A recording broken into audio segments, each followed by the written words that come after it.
I've soaked this tank quite a bit, and it's really coming out nice.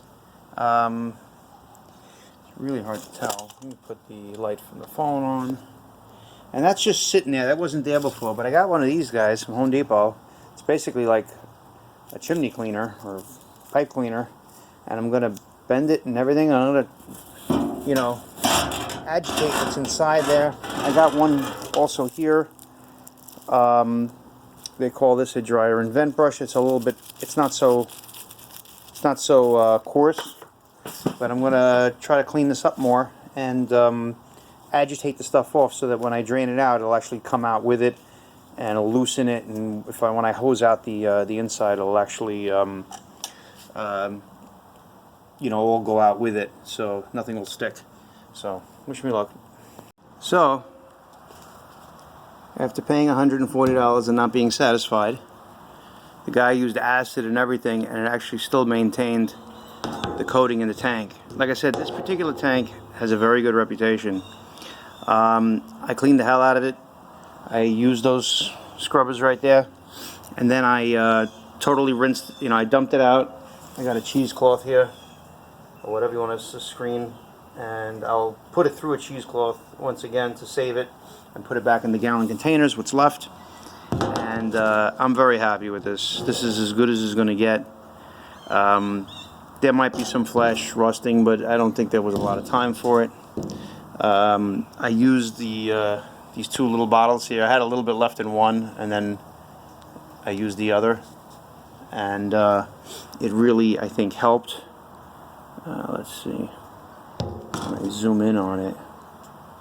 I mean, that's pretty good, I must say, and better than what the guy did that I paid $140 for. I ended up paying another $50 and change for the CLR. Like I said, the ZEP is cheaper. They didn't have any more, and they gave me this at the same price. So this is $25 a gallon, and the other one is $16 a gallon. So they gave me this for $16 a gallon. I was very impressed. Anywho, I ran the shop vac on blow, and I just had it in here, and just enough because it lets air out. I had the drain plug out and this out, this open, and it, you know, I ran the brush through here as well. That's as good as it's gonna get. That's not so bad. This is, where's the light? Of course the phone is freezing. Can I? And that's not so bad. So I'm very confident this is going to be fine. But like I said, this is one of those gas tanks that turn off the light. I don't know why it's dim. Oh boy.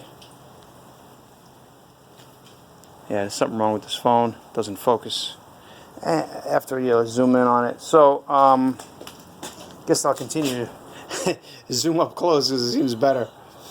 So again, I left this shop vac in for a long time, and let me just start another video here. Wow. It's going to take me longer. But what I was doing, what I decided to do afterwards, was to feed. I felt inside here, and there is like little pieces of rust that was still a little damp. There's a lot less now because there's really almost nothing now. I just had I was blowing the air through while rubbing off these like crusties, you know, that were on the inside here. I got a couple. Still can't reach them. I barely feel them, but because this is the cheaper version of that tool that's made for really drier vents, it just kind of sticks in there. So I'm going like this thinking it's on, and it just fell off. So got to get it out, but overall I'm still super happy about everything, as long as I can get this out. Put it all together, got a new gasket, got the sock, and after putting it all together, I'm turning it back and forth, and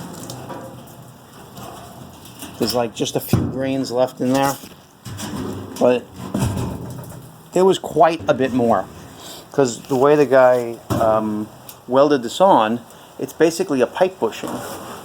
So it's like put a brass pipe bushing in there, and it's below the level. So when you're trying to drain it, it doesn't come out. He should have just welded a nut straight onto the outside of this. I'm not happy about that, to be honest. So that's it. Tank's in really good shape right now. I made it good, but the ton of thing, I basically used my shop vac, and I basically I put it on my shirt so it got stuck. Ultimately, I did that. So I had this radiator hose, this 3/4 radiator hose, and it was very hard. You know, I was trying to suck it through the same hole, and that wasn't working.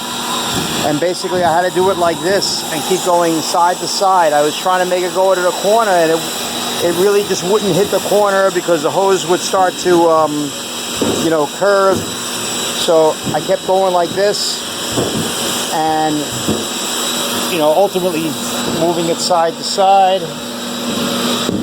And I didn't think I'd be filming this, to be honest, so I got frustrated when it had a bunch of little dry pieces in there,